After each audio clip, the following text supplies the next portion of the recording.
morning. Welcome back to my studio. I'm Mary Corrado from Mary Corrado Interiors here in Portland, Oregon. And today I'm going to show you how to apply Amy Howard's light antiquing wax and dark antiquing wax. Now this seems pretty straightforward. Dip your brush in and brush away, but there are actually a few tips that I can give you to give you the best finish that you'll be looking for. Okay, let's turn down the camera and we'll get started. Oh, but before I do, don't forget to say hi. Let us know where you're from, and if you share this video with 3 friends, your name will go into a drawing and you may possibly be selected to win your can of wax. Okay, now let's get started. Okay, here I have painted with Amy Howard's French Blue one-step paint. I painted a piece of trim, and there you go. This is her one-step paint, the chalk finish. It's a perfectly flat finish, gorgeous as it is. But I'm going to show you, if you want a slightly more antiqued satin finish on this piece of furniture, on your cabinetry, whatever you're working on, and this goes also for milk paint. You can also, well, milk paint must actually be coated with a finish. So you want to use your light and dark wax on your one step. The milk paint, you must. So let me just show you. So what you do is you always start with light wax. And that's what that looks like. The light wax is a wax that is a combination of beeswax and carnauba wax. Carnauba wax is what is used on bowling alleys, so it is a very tough finish when it is cured. The beeswax gives it this nice, beautiful color, and it smells fabulous. The dark wax is a dark wax with a product that is a natural product, is used to just add a little bit of antiquing to your piece. This is really only used on about 10% of the whole piece. This is just an accent color. This is not a color that you want to use over the entire piece. Okay, so let me show you. Always start with each wax's own brush. This is my light wax brush. I only use it for the light wax. I have a piece of cardboard that you always offload your wax onto after you dip it into your puck. Okay, so load up your brush, get it a good load. Now you always take your cardboard and you always offload. Now the reason you offload is because you want to make sure that the wax is evenly distributed into these bristles, and if there's any clumps or anything, all of that gets taken care of. You don't want clumpy wax on your piece. You want a pretty light coating, and that's the problem. Most people overwax their pieces and they get frustrated, and it's just not necessary to overload it. So offload, and then kind of flicking your wrists and not digging down into it. You just lightly moving it around.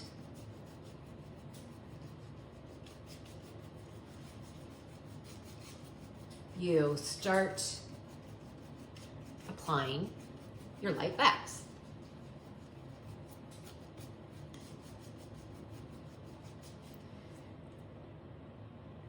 Definitely feel it on there. So you'll feel it, it will feel greasy. Let me get it on the edges.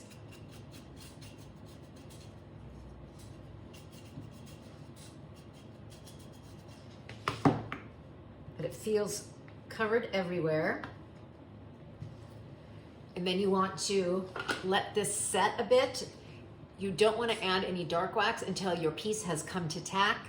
And tack means when you feel it It has a little bit of a give, a little pull, and it feels colder and not greasy. This usually takes a few minutes.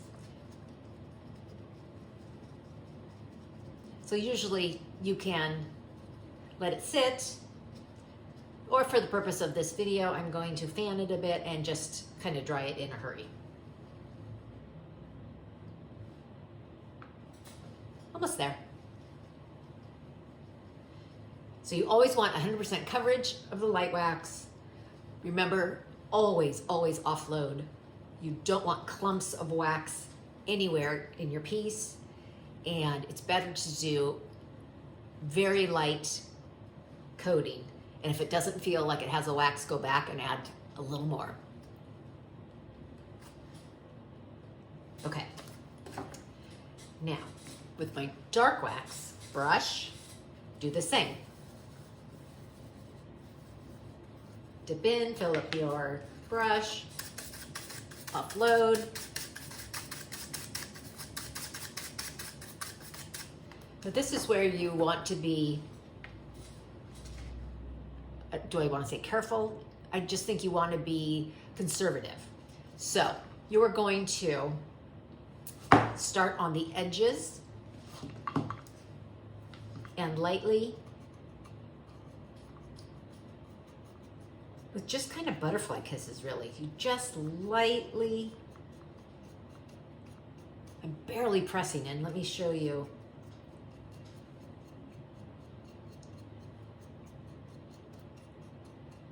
Just the first hop of this, how much this has already added so much color. Okay, so as we continue on, start on the edges.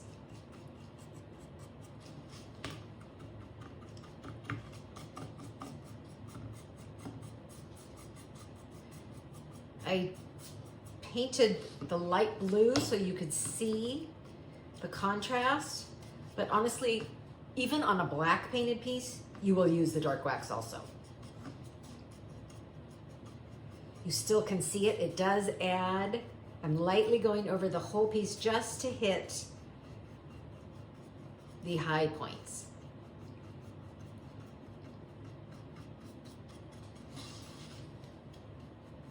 Now the dark wax is antiquing it, which makes it look like in time it's gotten maybe a little dirty, it's gotten touched, it's gotten a little bit worn there. That's the purpose of the dark wax.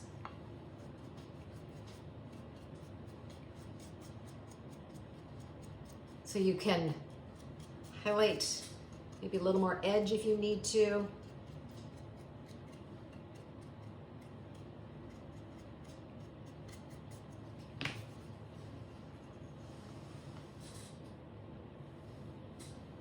Are you able to see that? I hope so. Because that actually makes a very, very big difference. It brings out the highlights. It makes it look older, a little antiqued. And once this is dry, we will buff it with a rag and it will bring out a very subtle sheen.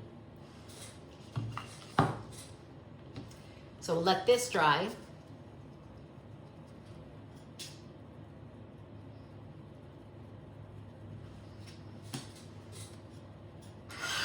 And you want to use a lint-free rag. And we are going to buff. And you don't have to over buff. The beauty of some of these flat paints is that they are flat and it is really gorgeous. But this will, if you buff it just ever so slightly, will give you a little bit of a satin sheen that is absolutely beautiful also. And this will protect the paint from water spots, from just an extra coating. It's like putting a top coat on everything. Now generally you can wait about 30 minutes to let all this dry and then start to buff. This is feeling pretty good, ready to go.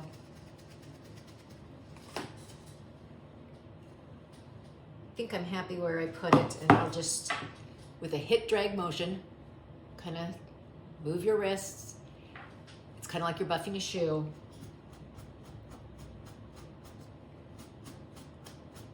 Back and forth.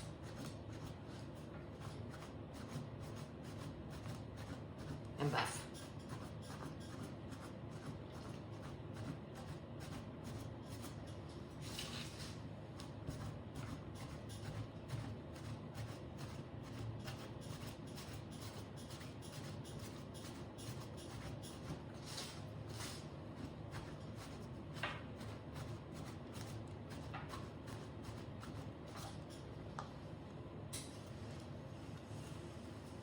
I may have rushed a tiny bit, let that dark maybe dry a little bit longer, but you can always go back, add some more, let it dry a little longer, and buff once again.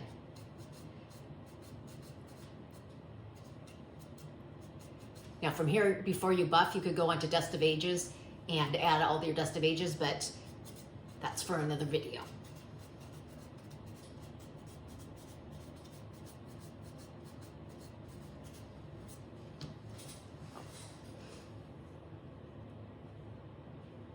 So there you go. That is the light wax and the dark wax on a piece of highly carved trim with one-step paint.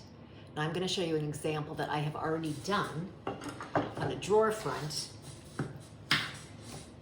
that is a little more rustic, done with milk paint.